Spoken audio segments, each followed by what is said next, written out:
have great respect for the process, but in all fairness, President Obama, paid $1.8 billion for hostages. You, not me, you, last night you saw it, Kim Jong-un did a great service to himself, to his country by doing this. But those hostages came out with respect. We didn't pay for them. Just something the president was talking about last night in Elkhart, Indiana. That's right. Let's bring in Diamond and Silk social media stars and Trump supporters. Good morning, ladies. Good morning. Good morning. What's your reaction to that? The president said he did something that President Obama could never do. He brought home our hostages for free. Well, you know, the president is absolutely correct. You know, Obama paid billions for hostages.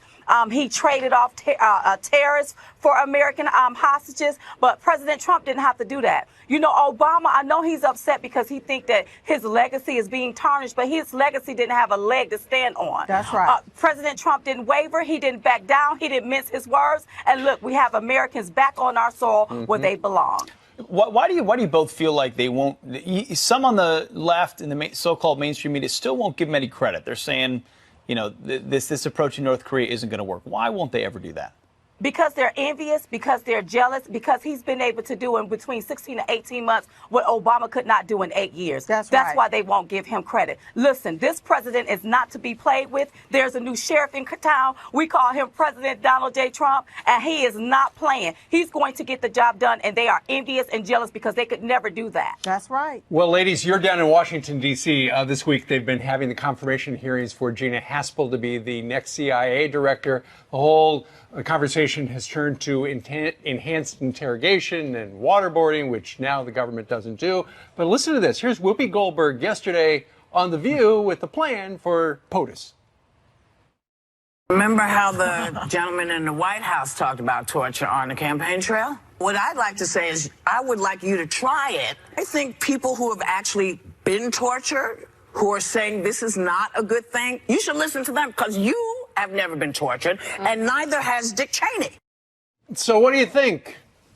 Well, you know, why don't Whoopi Goldberg try it? She needs to try respecting the president of the United States is what she needs to try to do. The president of the United States is not a terrorist. He's an American. He's our president. So why would we waterboard him? If she want to try what waterboarding feel like, why don't she do it? Another thing, why don't she champion around Gina Haspel to make sure that she gets this position? Because wouldn't she be the first woman in this position? So you should be championing around this woman that's going to get this high position is what you should be doing. That's right. All right.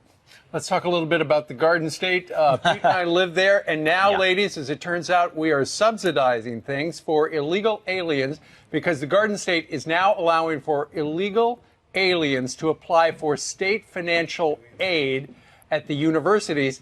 And here's the best part. For instance, at Rutgers, which is just across the river from where we're sitting, down a couple of miles, illegals can qualify for in-state tuition. Not in the country legally, but they get in-state tuition.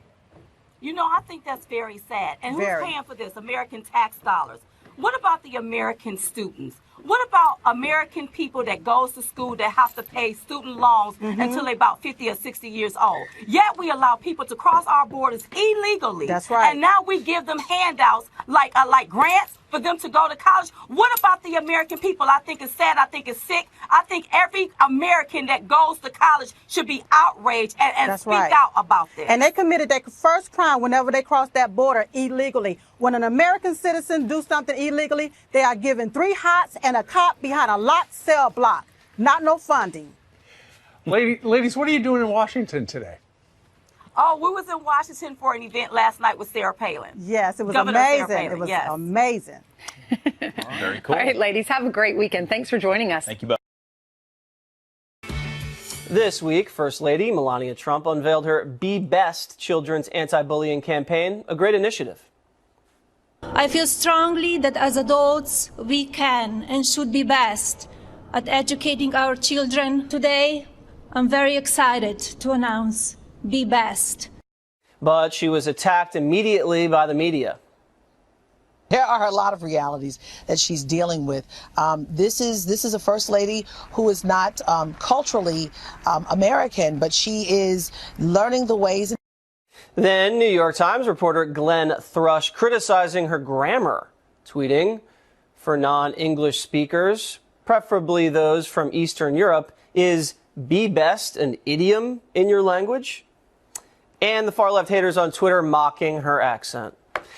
Here to react, video bloggers and Trump supporters Diamond and Silk. Ladies, always good to have you back, but I mean, aren't Republicans, they're supposed to be the ignorant, dumb ones that are criticizing the accents of immigrants, not the enlightened cultural elites in the mainstream media, right? But you see, the Democrats are the ones doing it, like the April Ryan. She probably only know how to speak one language compared to our first lady that know how to speak 5 languages. You know, I really wish that they would lay off of this first lady. She's doing a phenomenal job. And just leave her alone. She's doing a great job. And for them to demean her and disparage her is saddened to me. It's very sad. If the shoe was on the other foot, they wouldn't have done this here kind of thing to Michelle Obama. That's right. They're really letting the hate show. It's really showing, and it's a shame. Yeah, you mean the high heel was on the other foot. Don't forget. Those stilettos are pretty tall. Also, Michelle Obama, former First Lady, saying she's very concerned about women in America. Let's listen. In light of this last election, I'm concerned about us as women and how we think. If we're not comfortable with the notion that a woman could be our president compared to what? You know, we have to have that conversation with ourselves as women. I think Kanye needs to get to the First Lady there because it doesn't sound like she's a free thinker. Aren't women allowed to vote Republican and Democrat however they want? We are allowed. You know, with all due respect, Michelle Obama, we don't need her lecturing us about who we should and should not vote for. And what she needs to do is maybe ask the question. Maybe she's feeling guilty about the fact that she didn't vote for Hillary Clinton back in when they were running back in 2007. Maybe that's what she's feeling guilty about. And why does she keep talking about Hillary Clinton? Was Hillary Clinton supposed to be given a kickback, paddywhack, give a dog a bone by somebody? And Hillary Clinton can run tomorrow. We still won't vote for her, even if she tried to lure us in with hot sauce. Absolutely not. That's a great point. You know, if she's supposed to be pro-women, she should have voted against her husband in the Democratic primary in 2008 and voted for Hillary. Okay. Lastly, we have Maxine Waters going nuts on the House floor with Congressman Mike Kelly tried to make a point. Maxine wasn't having it. We are trying to make sure that we're making America great every day in every way. And the best way to do that is to stop talking about discrimination and start talking about the nation. We're coming together as a people in spite of what you say. I resent that, and I resent the remark about making America great again. He's down here making a speech for this dishonorable president of the United States of America. Having said that, I reserve the balance of my time, and no, I do not yield not 1 second to you. Not 1 second. Not 1 second to you. Wow. Mad Maxine getting a little feisty on the floor there, ladies. Let me tell you what's wrong with Maxine and these Democrats. They're upset because they dropped the ball on the American people by ignoring us and giving us enough to keep us quiet, but not enough to make a difference. So a businessman come along named Donald Trump and pick up that same ball, and now he scored a touchdown by giving us tax cuts and more money in our pocket. What Maxine Waters need to know is that Republicans believe in going to work and working. Maybe she need to switch her party to Republican so she can get to work. That's right, because we know that they call her the poverty pimp. That's because she live in a mansion while the district she represents live in poverty. All right. There they are, the ladies, Diamond and Silk. Chit Chat Tour underway. Go to diamondandsilk.com to find out more. Thank you, guys.